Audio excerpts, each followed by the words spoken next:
Assalamualaikum warahmatullahi wabarakatuh. Kembali lagi di channel Lambe Horor. Di kesempatan kali ini saya akan membawakan sebuah cerita. Cerita yang berjudul Gangguan di Tempat Kerja Baru. Cerita ini ditulis oleh Kak Septian. Sebelum masuk ke cerita, kalian follow dulu akun sosial medianya Kak Septian. Nanti link saya taruh di kolom deskripsi. Tak usah berlama-lama lagi, mari kita masuk ke ceritanya.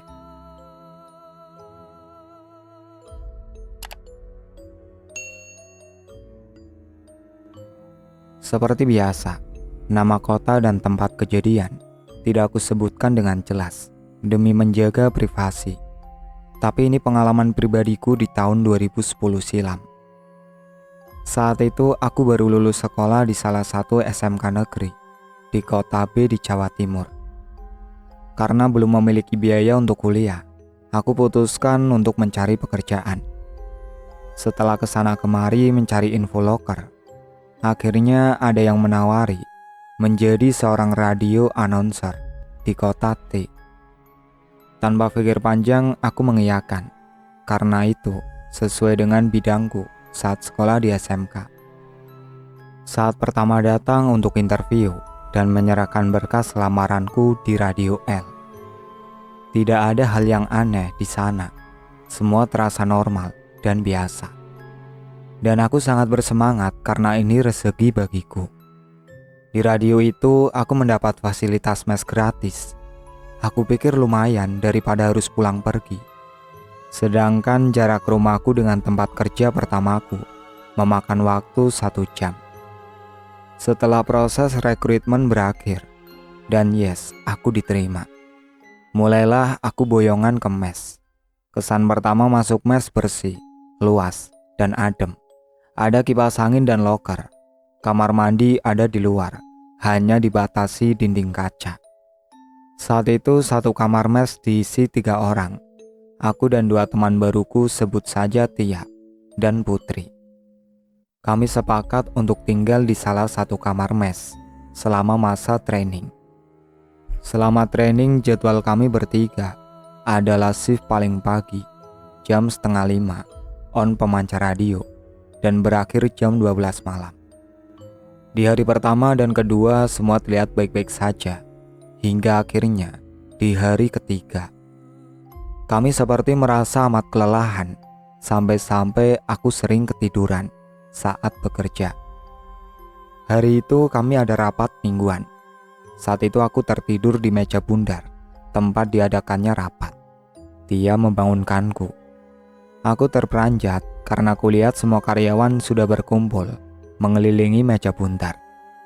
Saat itulah ada hal aneh yang aku lihat di antara para karyawan. Ada seperti seseorang, namun berwarna hitam, tinggi, berlari menjauhi meja. Aku pikir itu halusinasi karena aku baru bangun tidur.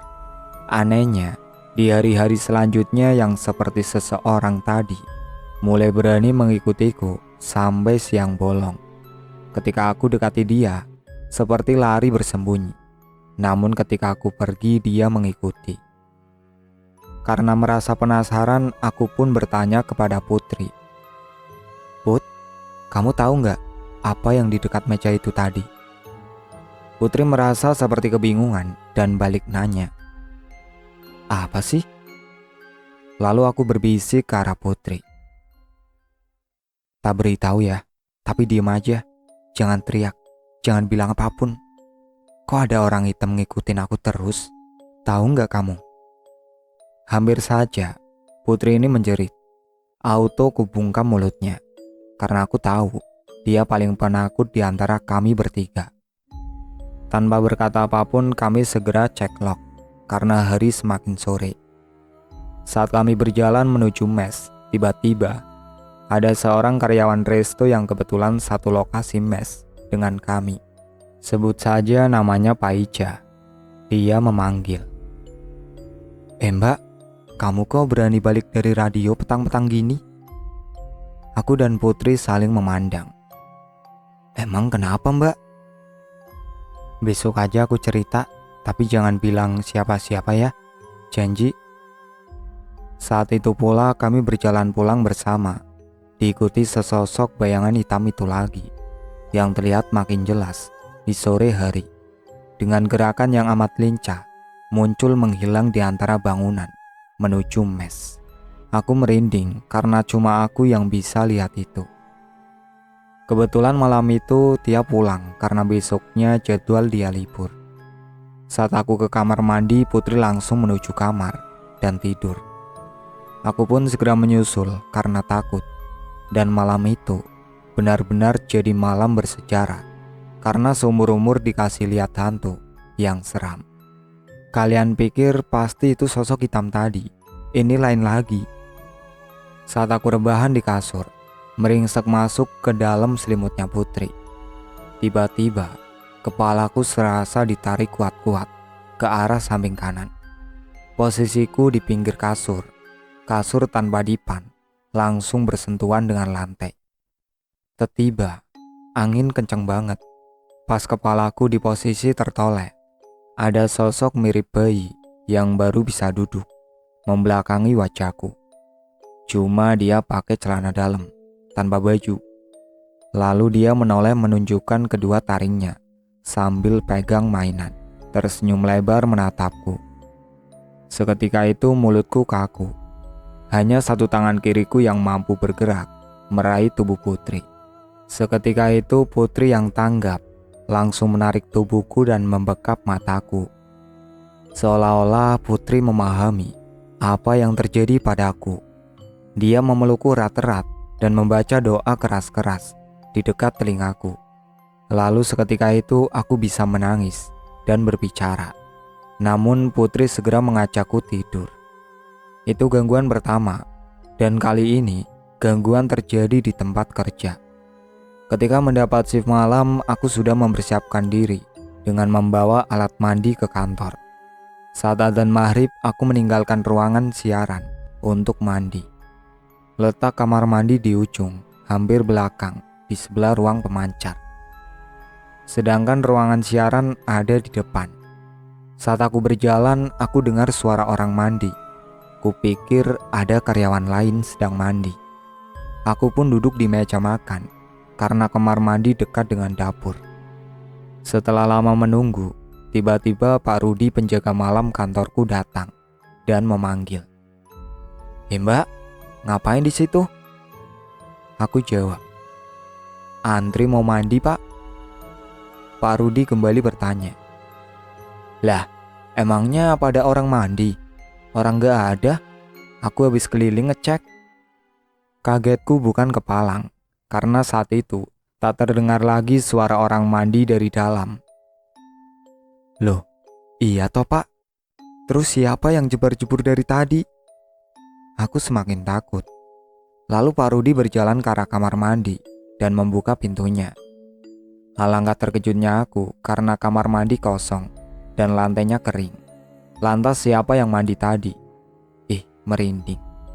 Lalu Pak Rudi berkata, udah mandi aja Mbak, aku tunggu di sini. Kunci pintunya. Tanpa pikir panjang, aku segera mandi karena diburu rasa takut. Selesai mandi, aku duduk di meja bundar.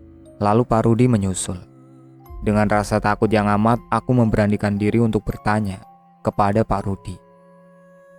Pak, kamu pernah ngalamin yang aku alami tadi nggak? Pak Rudi menimpali. Aku mau jawab Mbak, tapi janji jangan takut ya. Aku sampai lupa, sebut saja namaku N. Saat itu aku mengiyakan permintaan Pak Rudi. Lalu Pak Rudi bercerita bahwa di radio itu memang ada sesuatu yang lain. Beliau berkata, biasanya mereka memang ngajak kenalan orang-orang baru Mbak.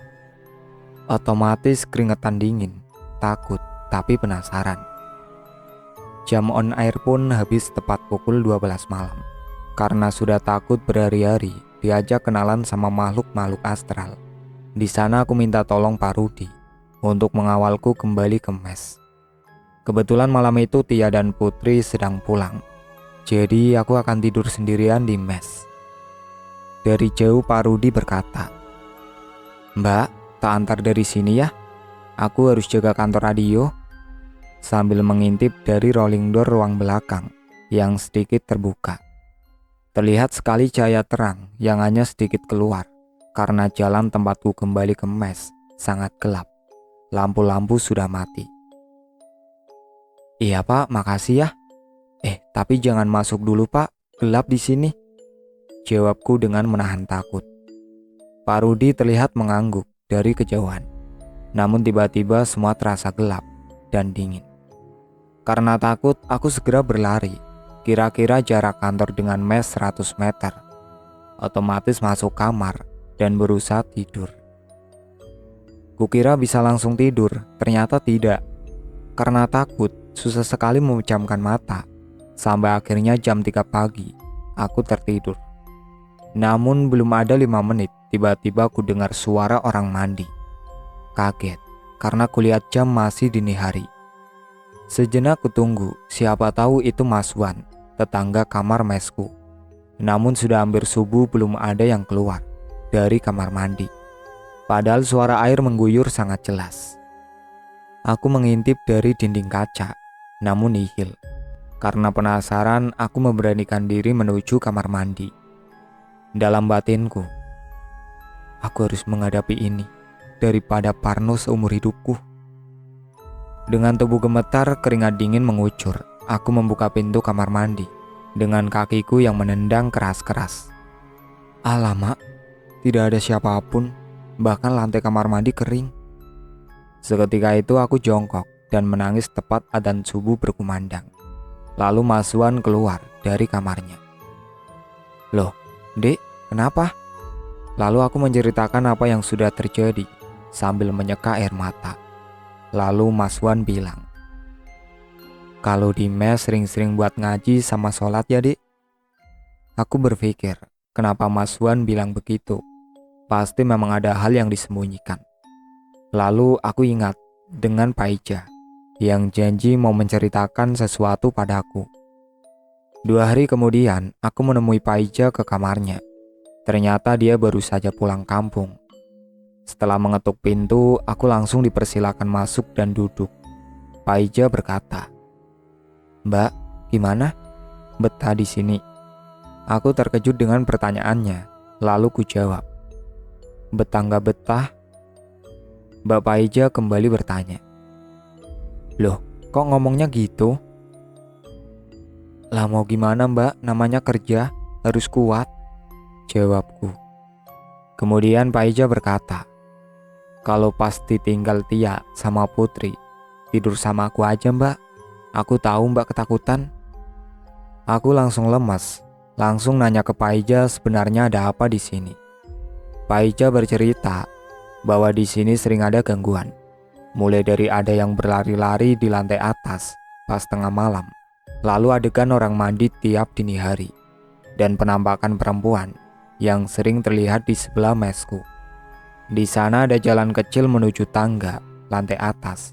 Lalu Pak Ija berpesan, "Mbak, jangan sekali-kali tidur atau ke lantai atas malam-malam ya. Anak-anak sering dengar ada orang lari-lari di kamar itu." Tambah merindinglah aku. "Mbak, malam ini aku nimbrung di kamarmu ya. Aku takut." Lalu aku menceritakan apa yang terjadi padaku selama ini ke Pak Ija. Esok harinya aku hendak mencuci baju. Aku bertanya ke Pak Ija, "Jah, kalau mau nyuci di mana?"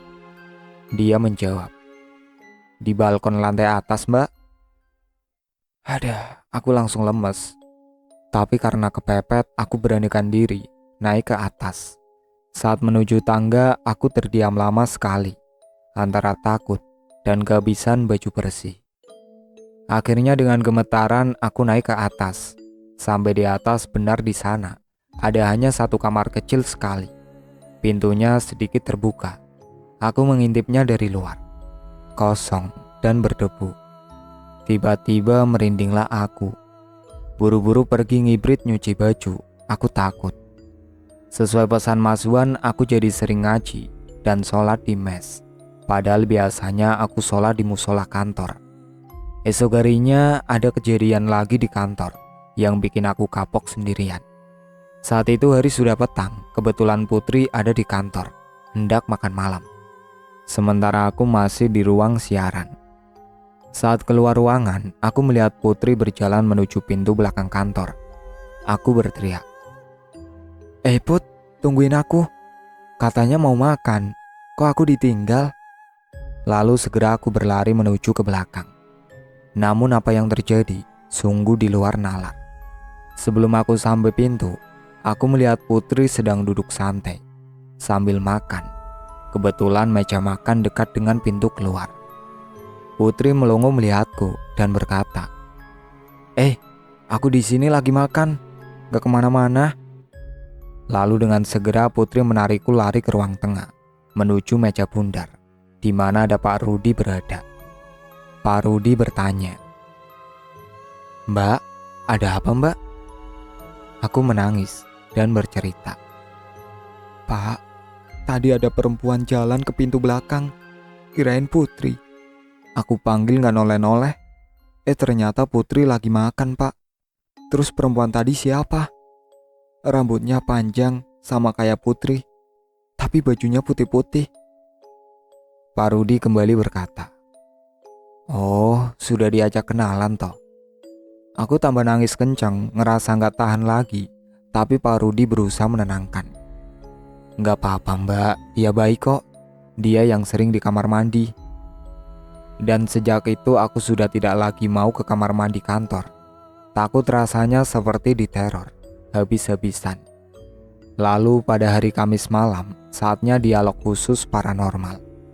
Lupa deh apa nama acaranya. Di segmen itu pendengar-pendengar radio bisa berkonsultasi masalah dan pengalaman gaib. Saat itu aku diminta untuk ikut menjadi operator mixer. Tapi ternyata Pak Manajer punya tujuan lain. Beliau mengenalkanku dengan paranormal yang saat itu menjadi narasumber. Kabar bahwa aku mengalami gangguan ternyata sudah sampai ke telinga Pak Manajer. Sebut saja Pak Zain. Saat jeda iklan, aku diminta menceritakan pengalamanku. Lalu Pak Paranormal mulai memeriksaku. Beliau berkata, "Mbak, sampean ini istimewa. Banyak yang suka. Mbak jangan takut, ini anugerah. Mbaknya memang peka." Otomatis aku langsung nangis.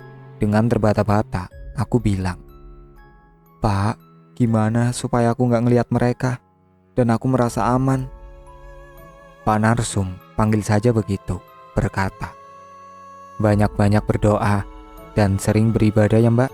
Nggak apa-apa, mereka gak nyakiti." Dengan perasaan campur aduk, aku melanjutkan kerjaku hingga tutup pemancar. Dengan pasrah, aku berjalan ke mes. Perasaan takut dan bergidik sudah dikalahkan dengan rasa takut menjadi gila karena terus diteror makhluk-makhluk ini. Sesampainya di mes, aku sengaja tidak tidur dan menelpon Pak Manajer. "Pak, besok saya izin masuk siang ya. Saya takut tidak bisa tidur."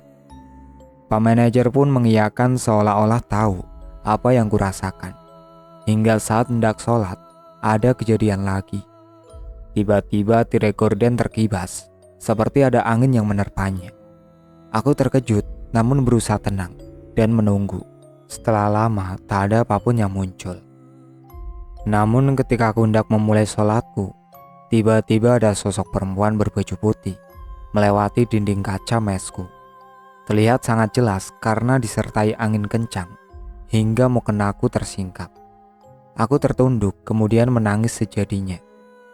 Aku berusaha menenangkan diri dan tetap melanjutkan untuk sholat. Usai sholat, aku duduk bersandar di dinding kaca, seolah sudah lelah dan tak tahan. Aku bergumam, "Aku di sini merintis. Ini pekerjaan pertamaku. Aku butuh uang untuk hidup. Tolong jangan ganggu aku." Tak sadar aku sudah terlelap tidur.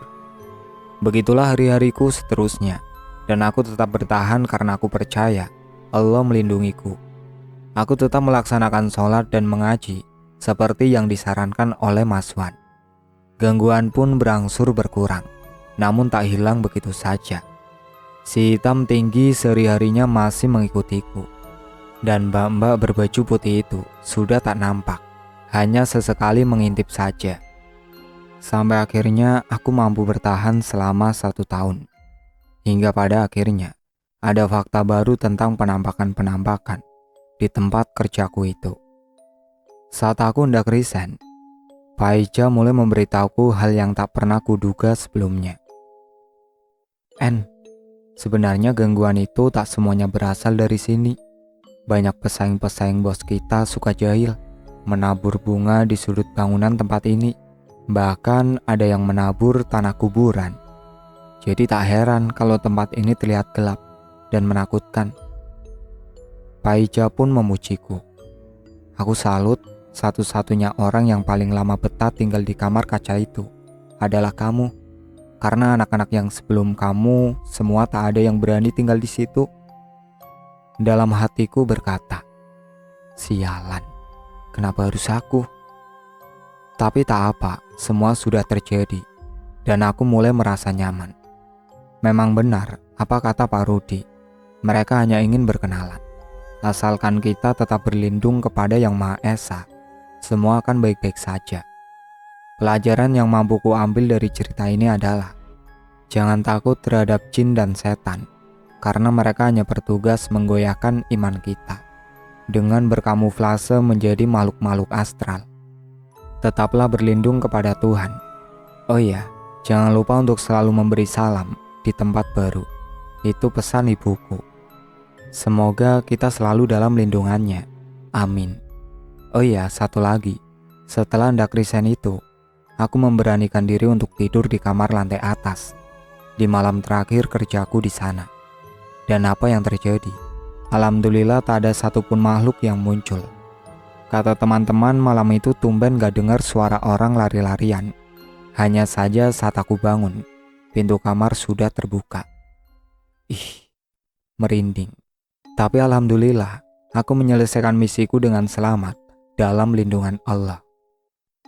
Itulah akhir cerita yang berjudul Gangguan di Tempat Kerja, yang ditulis oleh Kak Septian. Sekian dari saya. Wassalamualaikum warahmatullahi wabarakatuh.